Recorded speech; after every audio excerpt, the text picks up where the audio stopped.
ጳጳሱ ተሯሩጦ ባለሀብቶችን ሰብስቦ ቤት ተገዝቶ ስም ተዛውሮ በአንድ ቀን ማለቁስ ነው። የግብፁ ፓትርያርክ አሁን ያሉት ምን እንዳደረጉ ልንገራቸው።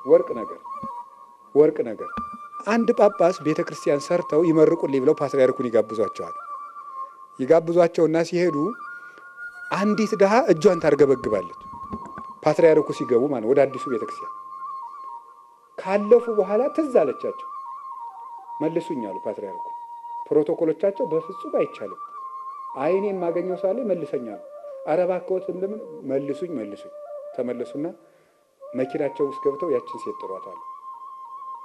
ከዚያ በኋላ ኧረ ለፕሮቶኮሎት አይመጥንም፣ ይቺ ሴት እዚህ እንዴት በፓትርያርኩ መኪና ትሳፈራለች? አምጣ ብያለሁ፣ አምጣ። ገባች። ምንድነው ስትባል እኔ የቤት ዕዳ አለብኝ፣ ልጅ መሳደጊያ የለኝም፣ ቤቴ ተወርሶብኛል፣ ድሃ ነኝ፣ ባለቤቴ ሞቷል። ጳጳሱን ለልጅ ማሳደጊያ ስጠኝ ብዬ ጠይቄው እስካሁን አልመለሰልኝም አለቻቸው። ወርደው ምን እንዳደረጉ ስሙ። ወርደው ያደረጉት ጳጳሱን ጠርተው ቤተክርስቲያኑ አልቋል አሉት። አዎ ቅዱስ አባታችን ይኸው ተጠነቁ፣ እዩት፣ አላለቀም፣ ቤተክርስቲያኑ አላለቀም። ኧረ አልቋል፣ አላለቀም። ይቺ ድሃ ሴት የጠየቀችን ጥያቄ እስከምትመለስ ድረስ ይሄ ቤተክርስቲያን አይመረቅም።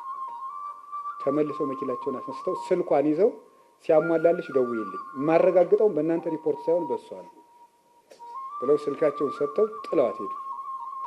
ከዛ መጨረሻ ላይ ጳጳሱ ተሯሩጦ ባለሀብቶችን ሰብስቦ ቤት ተገዝቶ ስም ተዛውሮ በአንድ ቀን ማለቁስ ደግሞ መኪና ተገዝቶ ቁልፍ ተይዞ በሙሉ የቤት ካርታ ተሳክቶ ተረክባ ራሷ ደወለች።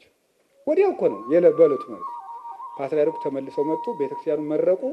ምሳ የምበላ ከዚች ድሃ ቤት ነው ብለው እንዲህ አድርገው ችግሯን ከፈቱላት ሴት ቤት ምሳ በሉ።